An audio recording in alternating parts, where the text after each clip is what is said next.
Good afternoon, teacher. My name is Ángel Gavilanes. I study economics every day, uh, and like my carnet, my career. In the morning, I wake up, get up, and wake up after breakfast.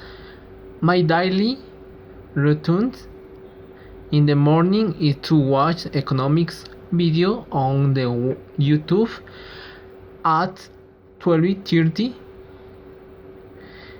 In afternoon, I have lunch already.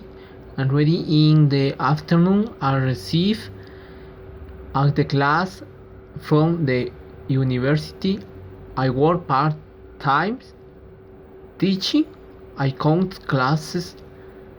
At night, I have a snack and continue watching video on the YouTube of programming in data sciences.